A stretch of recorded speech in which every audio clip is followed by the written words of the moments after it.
인생의 비밀 공간. 구독, 좋아요는 큰 힘이 됩니다. 안녕하세요. 우리 삶과 존재에 대한 깊은 성찰을 위해 아르투어 쇼펜하우어의 사상을 탐구하고자 하는 여러분의 열정에 깊은 존경을 표합니다. 쇼펜하우어의 철학은 인간의 본성, 사랑, 행복, 우정, 삶의 목적과 예술에 대한 우리의 이해를 깊게 해줍니다. 그의 명언들은 우리가 스스로와 세상을 바라보는 방식에 대해 진지하게 반성하게 만듭니다. 이러한 명언들을 통해 여러분은 청중들에게 삶의 여러 측면에 대한 새로운 시각을 제공할 수 있을 것입니다. 쇼펜하우어의 철학은 때때로 어둡고 회의적으로 보일 수 있지만 그것은 또한 우리가 삶을 더 깊이 이해하고 우리의 경험을 더 풍부하게 만드는 통찰력을 제공합니다. 사랑, 행복, 인간 관계에 대한 그의 관점은 우리가 현실을 직시하고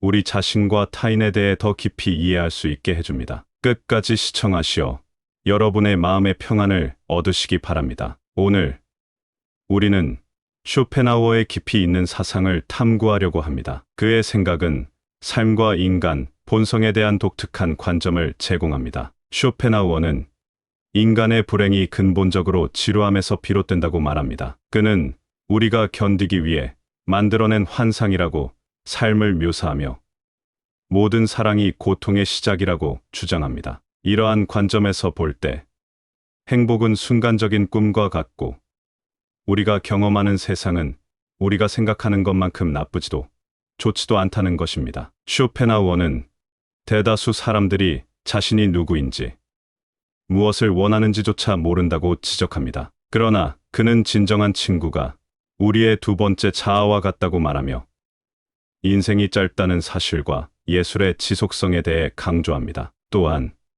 우리는 타인의 불행 속에서 종종 자신의 행복을 찾고 대부분은 자신의 생각보다는 타인의 의견에 의존하며 살아간다고 비판합니다. 쇼펜하우어의 이러한 철학적 사고는 우리가 인생, 사랑, 행복에 대해 다시 생각해보는 계기를 제공합니다. 이러한 방식으로 쇼펜하우어의 생각을 통합하고 요약함으로써 강연이나 그래서 그의 철학을 더 효과적으로 전달할 수 있습니다. 그의 사상은 우리가 삶을 바라보는 방식을 변화시키고 더 깊은 자기 성찰을 가능하게 합니다. 첫 번째로 한때 아르투어 쇼펜하우어는 사회적 기대와 타인의 의견에 자신의 삶을 맞추려 애쓰며 살았습니다. 그러나 그는 점차 자신의 진정한 가치와 우선순위를 인식하는 것이 얼마나 중요한지 깨닫기 시작했습니다. 그는 타인의 승인을 구하는 대신 자기 자신의 내면을 탐구하기 시작했습니다. 그의 철학적 탐구는 그에게 중요한 깨달음을 가져다 주었습니다. 그는 인간이 자신의 본성을 이해하고 수용하는 것이 삶의 근본적인 목적이라고 믿게 되었습니다. 쇼펜하우어는 자신의 행복과 만족은 외부의 승인이나 성취가 아닌 내면의 평화와 자기 수용에서 비롯된다는 것을 깨달았습니다. 이러한 자기 중심성은 그의 관계에도 긍정적인 영향을 미쳤습니다. 그는 더 이상 타인을 기쁘게 하기 위해 자신을 희생하지 않았습니다. 대신 그는 자신의 진실한 자아를 표현하며 타인과의 관계를 더 깊고 의미 있는 방식으로 발전시켰습니다. 그는 자기애가 자기만족으로 이어지며 이것이 타인에 대한 건강한 태도와 존중을 가능하게 한다고 믿었습니다. 쇼펜하우어의 이러한 깨달음은 그의 철학적 저작에 깊은 영향을 끼쳤습니다. 그는 인간이 자기 자신을 중심으로 삶을 이해하고 자신의 가치와 우선순위에 따라 살아가는 것이 진정한 자유와 행복으로 이어진다고 주장했습니다. 자기 중심성의 중요성 이야기는 우리가 삶의 시작과 끝에서 궁극적으로 혼자임을 상기시킵니다. 이것은 자기 자신에게 집중하는 것의 중요성을 강조합니다. 삶에서 다른 사람들은 우리에게 영향을 미칠 수 있지만 최종적으로 우리의 행복과 만족은 자기 자신에게 달려 있다는 것을 의미합니다. 자기 자신의 가치와 우선순위를 인식하고 이에 따라 살아가는 것이 중요한 이유입니다. 내적 가치의 발견은 태어날 때부터 혼자이며 죽을 때도 혼자인 사실은 내적 가치와 자아를 발견하고 강화할 필요가 있다는 것을 시사합니다. 자기 자신을 이해하고 사랑하는 것은 우리가 삶을 더 충실히 살고 자신의 목표와 꿈을 추구하는데 필수적입니다. 자기 중심성은 타인과의 관계에도 긍정적인 영향을 미칩니다. 자신을 이해하고 가치를 인식할 때 우리는 다른 사람들과 더 건강하고 진정한 관계를 맺을 수 있습니다. 자기애와 자기 수용은 타인에 대한 공감과 이해를 증진시킵니다. 사람은 태어나면서부터 혼자이며 죽을 때도 혼자다라는 말은 개인의 독립성과 자율성을 강조합니다. 우리는 타인의 기대나 요구에 따라 살기보다는 자신의 내면의 목소리에 귀를 기울이고 그에 따라 살아가야 합니다. 이러한 자기 중심성의 철학은 삶을 전체적으로 바라볼 수 있는 능력을 키워줍니다. 우리는 일시적인 외부 상황이나 타인의 영향에 휘둘리기보다는 자신의 내면에 집중하며 삶의 의미와 목적을 찾을 수 있습니다. 삶은 마치 강물과 같다. 강물이 스스로의 길을 찾듯 우리는 자신의 길을 따라가야 한다. 자기 자신을 이해하는 것은 별들 사이를 항해하는 선장과 같다. 어두운 밤하늘에서 자신만의 별을 찾아 그 길을 따라가야 한다. 이 인생은 정원과 같으며 자기 중심성은 그 정원을 가꾸는 일이다. 다른 이의 정원을 돌보기 전에 먼저 자신의 꽃을 피우고 가꿔야 한다. 자기 자신의 가치를 아는 것은 산 정상에 서 있는 것과 같다. 산을 오르는 과정에서 어려움이 있겠지만 정상에 서면 자신만의 풍경을 볼 수 있다. 타인과의 관계는 거울과 같다. 거울에 비친 모습을 제대로 보려면 먼저 거울을 닦는 것처럼 자신을 정화하고 이해해야 한다. 두 번째로, 어느 날 쇼펜하우어는 사람들이 자신과 다른 사람들에게 강요하는 감정적 디대에 대해 깊이 사색하고 있었습니다. 그는 사람들이 종종 감정을 다른 이의 기준에 맞추려 하고 이로 인해 자신의 본질적인 감정을 억압하거나 왜곡한다는 것을 깨달았습니다. 이러한 감정적 억압은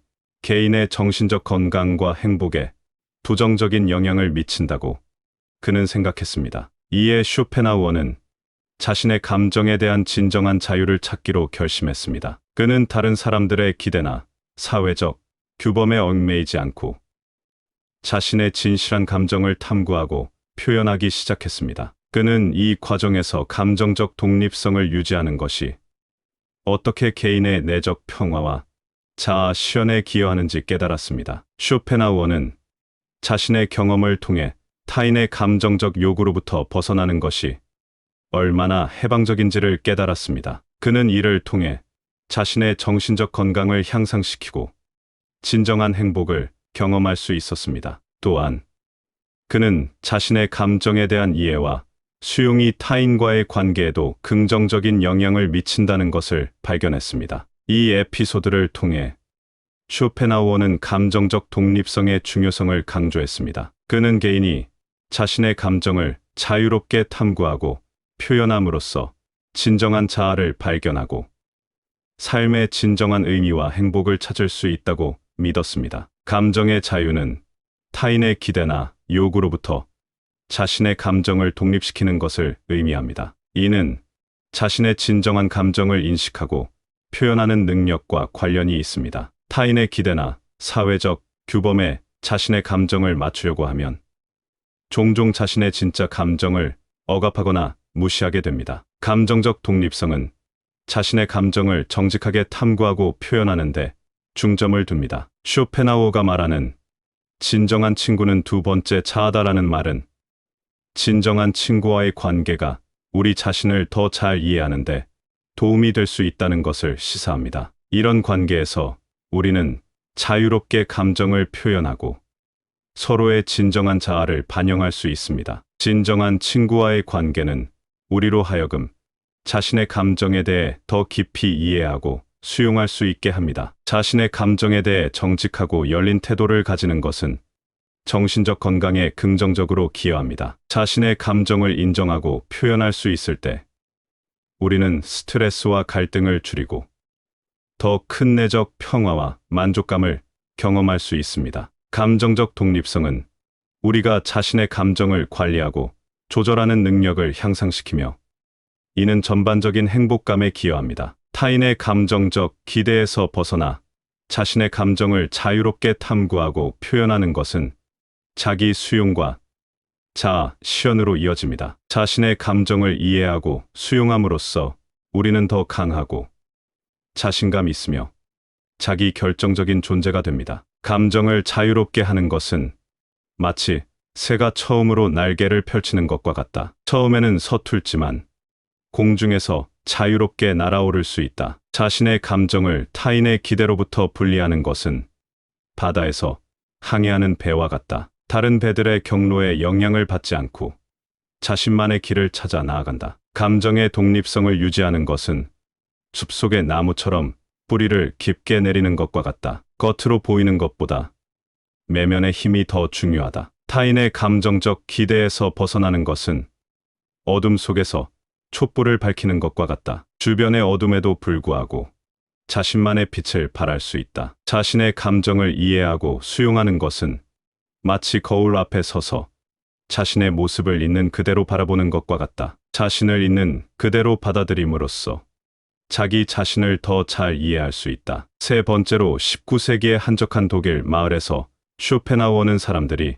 서로의 생각과 감정에 지나치게 개입하는 모습을 관찰했습니다. 이러한 상호 개입은 종종 불필요한 갈등과 오해를 낳았고 쇼펜하우어는 이로 인해 발생하는 정신적 혼란과 불편함을 깊이 느꼈습니다. 그는 사람들이 서로의 개인적 공간과 정신적 경계를 존중할 필요성에 대해 사색하기 시작했습니다. 쇼펜하우어는 각 개인이 자신만의 공간과 사유를 가질 권리가 있으며 이를 통해 내적 평화를 얻을 수 있다고 믿었습니다. 그는 이러한 경계 설정이 개인의 자율성과 자기 결정권을 강화시키며 타인과의 건강한 관계를 형성하는 데 필수적이라고 생각했습니다. 이에 영감을 받아 쇼펜하우어는 자신의 일상생활에서 이러한 원칙을 실천하기 시작했습니다. 그는 타인의 간섭과 기대로부터 자신을 보호하기 위해 의도적으로 자신만의 공간을 마련했고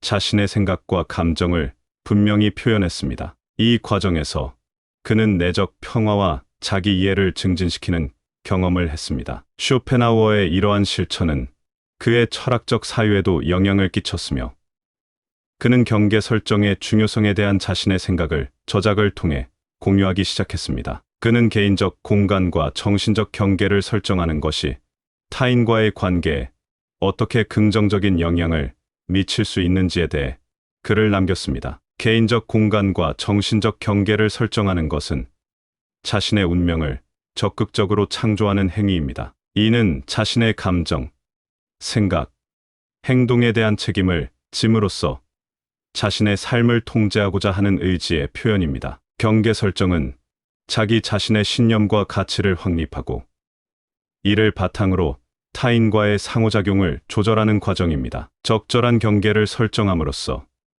우리는 타인과의 관계에서 건강한 균형을 찾을 수 있습니다. 이는 타인이 우리의 개인적 공간에 무분별하게 침범하는 것을 방지하고 우리 자신의 정체성과 자율성을 유지하는 데 도움이 됩니다. 건강한 경계는 서로의 개별성을 존중하고 상호 의존적이지 않은 관계를 구축하는 데 필수적입니다. 자신의 운명을 창조한다는 관점에서 경계 설정은 내적 평화와 자기 만족을 얻는 수단이 됩니다. 우리가 자신의 욕구와 한계를 명확히 하고 이에 따라 행동할 때 우리는 스트레스와 갈등을 줄이고 자신의 삶에 대해 더 큰 만족감을 느낄 수 있습니다. 인간은 자신의 운명을 창조한다는 말은 우리의 삶은 우리의 선택과 행동에 의해 결정된다는 것을 의미합니다. 경계 설정은 이러한 자기 결정권을 실천하는 방법 중 하나입니다. 우리는 자신의 삶에서 어떤 것을 허용하고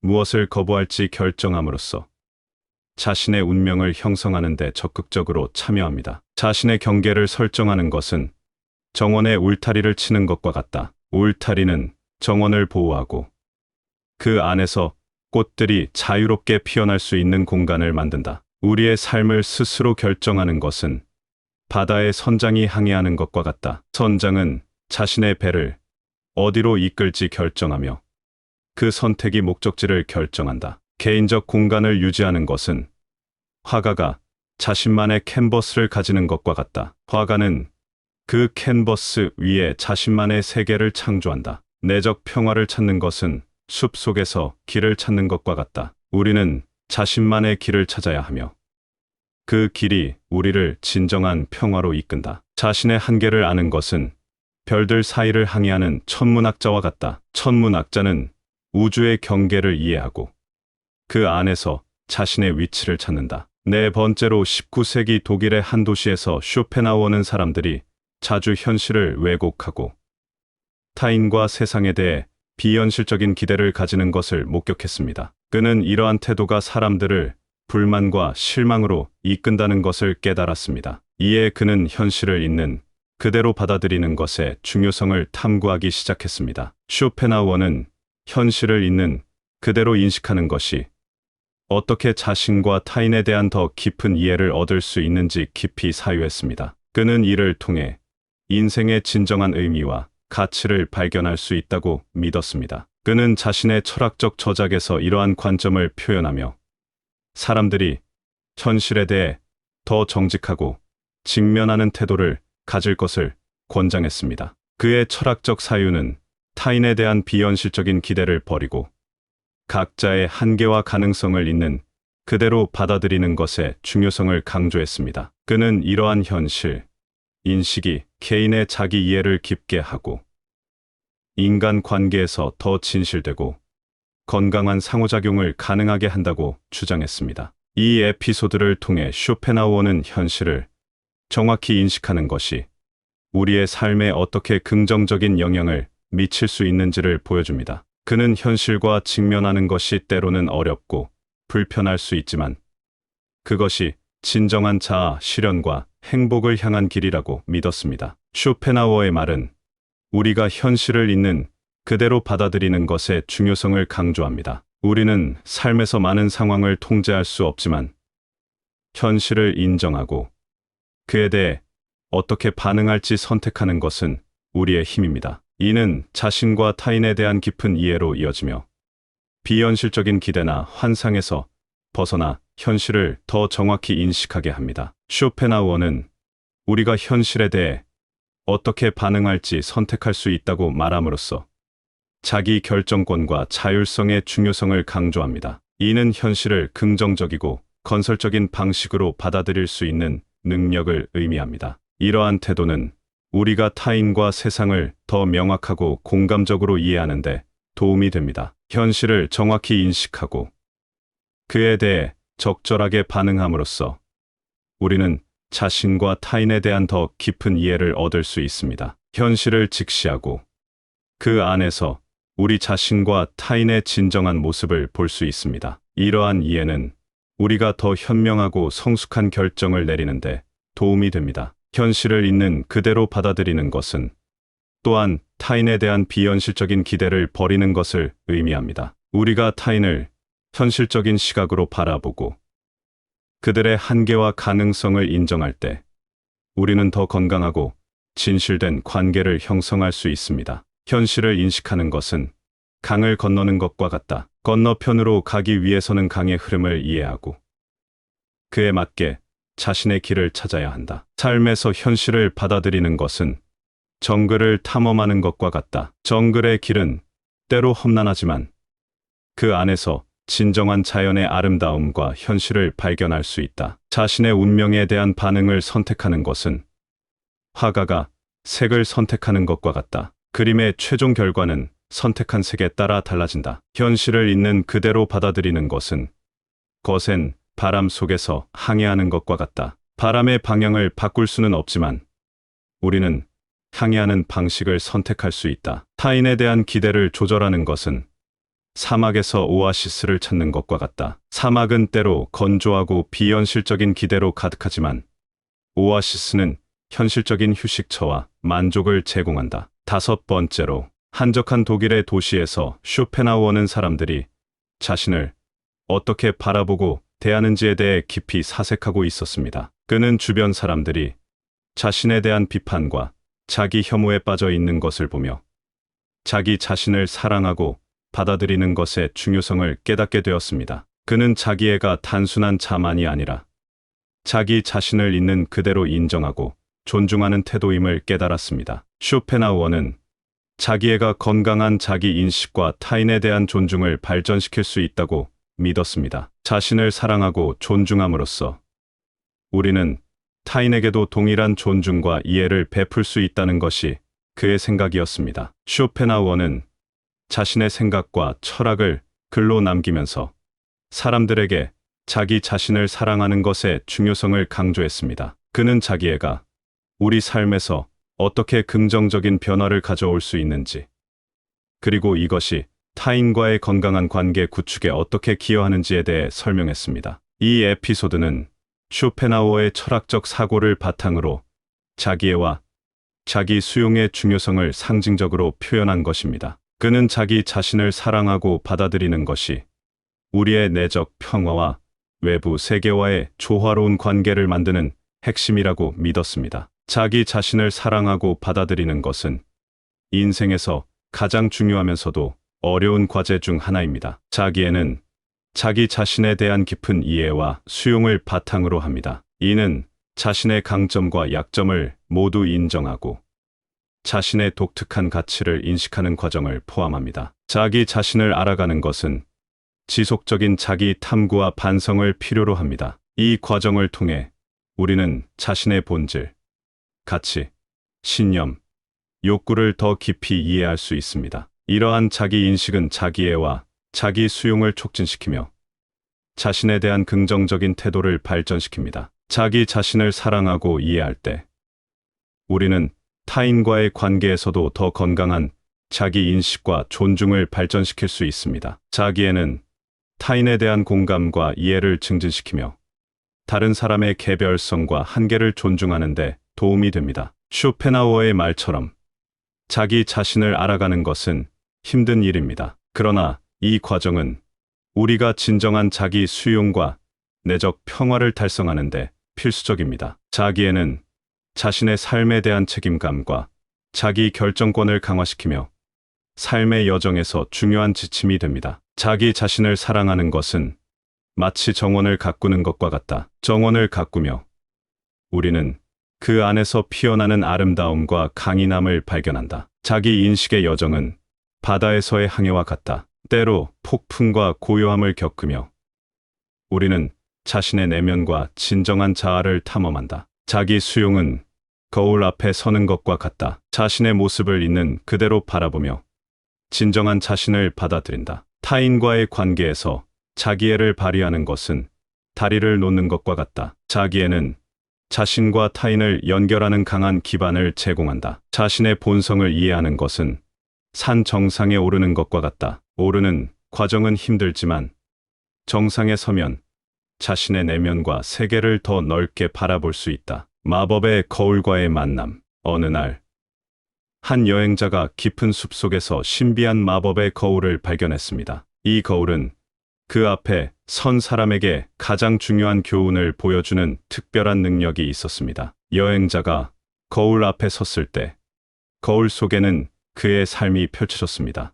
그는 자신이 다른 사람들에게 친절하고 배려하는 모습을 보며 자부심을 느꼈습니다. 하지만 마법의 거울은 그에게 5가지 중요한 교훈을 보여주기 시작했습니다. 첫 번째 교훈은 자기 중심성의 미학이었습니다. 거울 속에서 그는 자신만의 길을 걷고 있었습니다. 두 번째는 감정의 자유였는데 거울 속에 그는 타인의 기대에 구애받지 않고 자유롭게 자신의 감정을 표현하고 있었습니다. 세 번째 교훈은 경계 설정의 중요성이었고 거울 속에서 그는 자신의 공간을 지키며 타인과 건강하게 상호작용하고 있었습니다. 네 번째는 현실, 인식의 힘이었는데 그는 거울 속에서 현실을 있는 그대로 받아들이고 자신의 반응을 선택하는 모습이었습니다. 마지막으로 자기애와 자기 수용이었는데 거울 속에 그는 자신을 사랑하며 자신의 모습을 있는